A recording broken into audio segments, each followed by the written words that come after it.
We know a lot of people, let's go straight into it. We know a lot of people like that, all of us do. And I have them in my life still, because I have to. Because some of them are important people, they're family members that I love for other reasons. And some are friends that we keep because they have historical weight. You know, oh yeah, we've known each other since we were 10, or their parents. But really, you've drifted apart, but they're kind of like friends. I know the term friendship or friend has changed dramatically since the digital age. But if you look at it in the sense that a friend is someone that is adding to our life, not subtracting, and vice versa, of course. We have to add to their life, or else it's not a friendship. And not all the time. Friendship is also about sometimes when our friends are in trouble, to give our time fully and unconditionally, yes, but that has to come back. If it doesn't come back when you're in trouble, then you realize that that's an issue. And we usually find that when we're not well or something's happening, that's when you filter out usually the right people. Now, with people that are conflictive all the time, it's because they have their own issues, 100%. They can't be happy with their own life. And some are, in an extreme sense, right, get in a way a certain satisfaction out of being conflictive, right? But most of them, most of the conflictive people that we know, it's habitual. They've created habits.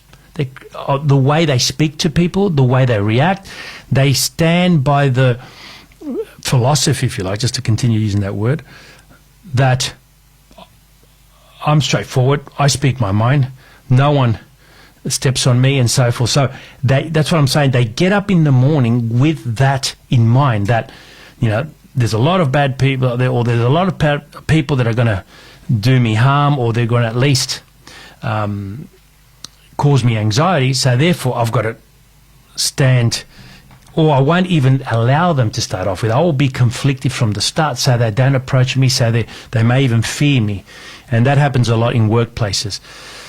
So when you have that type of personality, it means that they probably have a lot of issues in their own life. They're not really happy, because if they were, they'd be able to manage that in a different way, and they'd feel a certain empathy for the other, right?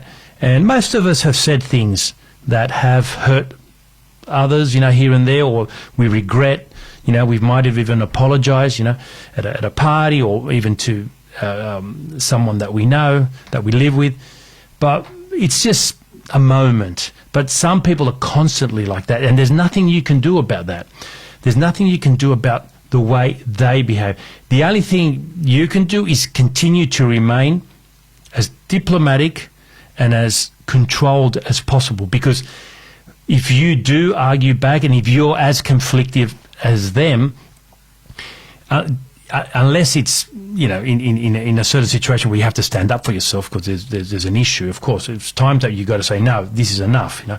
But for most of the time, if you have to put up with them because you're working with them and so forth, not that you're living with them, of course, that's a different, but if you're working with them and you're just ticking the boxes, bundying on, having to go to work, do all this stuff, and there's people like that, eventually those people will catch themselves out. Other people will also realize that they can't communicate with them, and in the end, it usually works out that those people lose that fight, if you like, for want of a better word, because in the end, it's just the numbers. The numbers will be enough to either change what they do, which many don't, or decide to go elsewhere and do it again. You know, so really, what you can do is what we started off saying at the start, which is trying to have that self-control, using the right language in order not to add further fuel to the fire.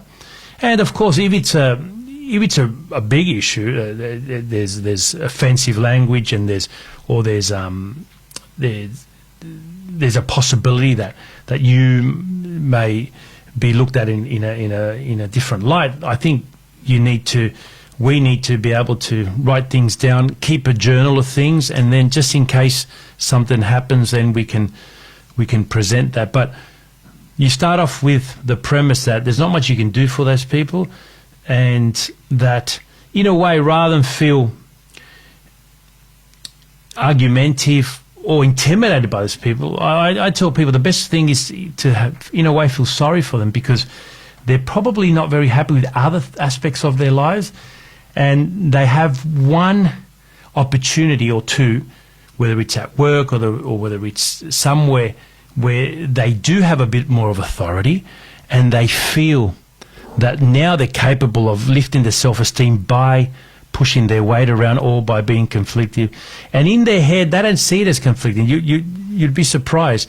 You do, because you're the person that's receiving it. But in their head, they're being confident, they're being assertive, they're standing up for what they believe, and they're not allowing people to undermine them. And so because of that, there's nothing much you can do from your side, because they're saying, hey, what I'm doing is fine. It's you're the one that's taking it wrongly. But you'll find that it's usually like that with many, many, many people. Now, if it's someone close to us, we can sit them down. If it's a good friend, or it's our sister or someone like that, you say, hey, I've been really worried about you. Don't take it from me. I've seen other people react around you the same way. I really love you to talk to someone about it.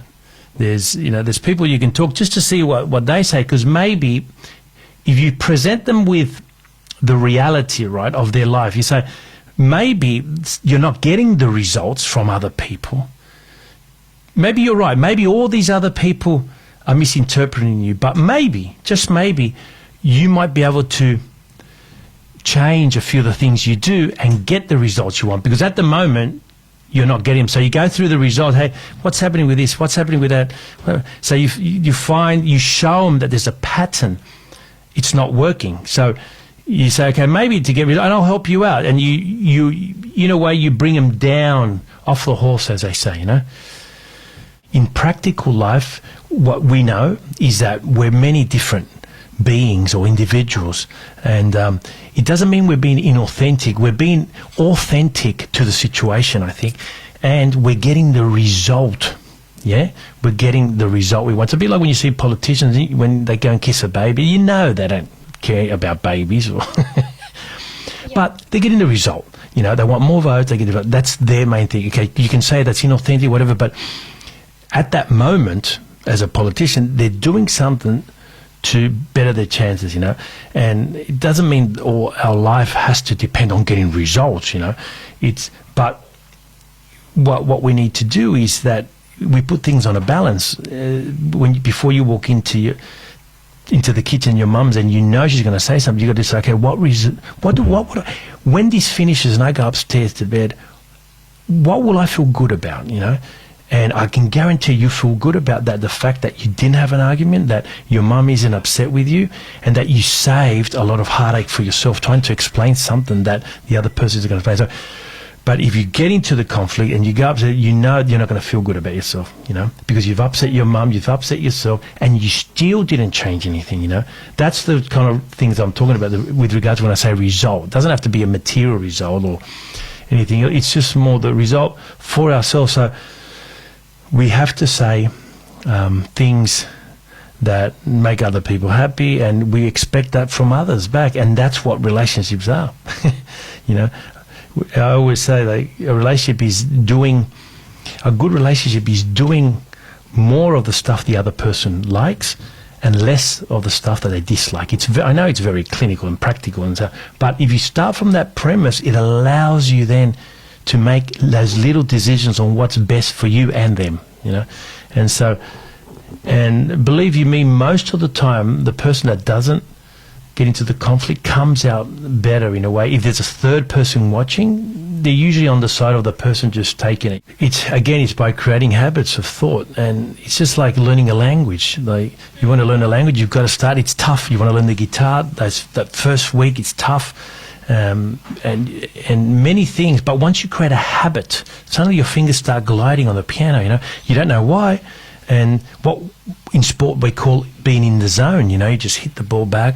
You're not really, when a good tennis player hits it on the corner, they're not thinking, I'm going to hit this on the corner. It's just their thought and body's one. They just hit it and it hits the corner. Like a lot of people say, there's no way they could have meant that.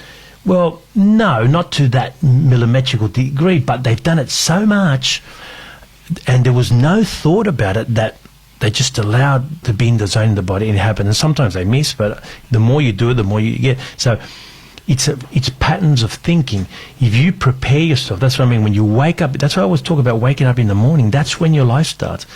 That's when each day is your mini life. So that's what you concentrate on.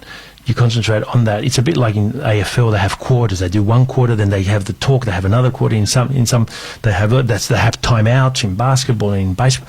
It's because, okay, let's review. Let's work up to here, and that's it. Let's do this and that. And so, if you do that every day, rather than just get up and be in the routine of the humdrum of I'm going to go to work, I've got to shower, and you don't sit back and ponder. That's right. That's 5 minutes a week to ponder. That every day you're going to get up, okay, just gather your thoughts. Okay, today I'm going to do this, and this is the way I want to live my life. I'm going to be an approachable person. I'm going to avoid conflict, and what people call in motivational psychology affirmations, and they do work to a certain degree, not all the time. You've got to keep on top of it, just like whether it's losing weight or saving money or learning a language. You've just got to do it regularly, and suddenly you form a new habit. And luckily for us, like I said, habits are formed very quickly. Within 10, 11 days, you can form a new habit. You can start smoking. Now, in 11 days, you'll be a smoker. That's a bad habit. Or you can run every day and decide to get fit. And 11 days, you'll be a runner. It's crazy. After 21 days, you've locked it in. Because if you do something every day, your brain starts getting used to it. This is what we do. And it's just like driving a car, whatever, you just do the gears. I know they're all automatic these days, but it's you just do. You're not thinking about, I'm going to turn here. So you've got the radio on, you're talking to your friend, and your body's in the zone, whether it's driving or it's talking. What I'm doing now, it's an incredibly complex process that the brain's doing. And yet the words in English, in this case, are just coming out quite naturally, So to get to that level, of course, I've been talking since I was a kid, so have you. But to get to a point to override the old pattern and install a new one, you just need to remind yourself every day, use those affirmations, and look forward to opportunities. Okay, this is a wonderful opportunity to practice my new pattern of thought. I say that to people when I talk about building patience, When you get 2 red lights in a row, don't go, oh crap, the world's against me. I'm in a hurry and I've got 2 red lights. No. Say to yourself, this is a great opportunity for me to practice my patience. And you just wait for the green light, you take a deep breath, and the world's not against me. No one was waiting for Carlos to come up to press a button and let's give him a red light. No, that's just in our head. It's just random. Sometimes we get all the green lights and sometimes we get all the red lights. And the more you drive, the more that's going to happen. That's all it is. You know what I mean? And so it's one of those things that if you do it every day and you prepare and look forward to it, to say, this is an opportunity, I'm going to form my patterns, I can generalize that in other areas of my life, with my friends, with my partner, with my work, with many other. When I read a book, I love reading books on people that think totally different to me because it makes me think more. I wonder why that person, rather than avoid it, you actually have to dwell in it and go, what, that person's got a very similar brain to me, very similar experience or whatever. What makes them think that?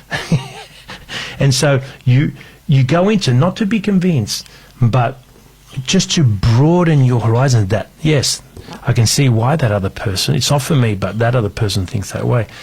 And therefore you start using that skill you're doing with your mum in many other areas of your life and start making yourself more broad-minded. But yeah, start the next time and just remind yourself, good opportunity to practice my internal communication, if you like, my relationship with myself, which is the most important relationship. Yeah, and most people get it when you start talking about things like that, and it's, you don't need to be an academic in that way, you just, because life is made up by many things, and psychology only has one region to work with, and I think philosophy is the mother of all subjects. Actually, philosophy and mathematics is the mother of all. They're the two main. They're like the Plato and Aristotle of subjects.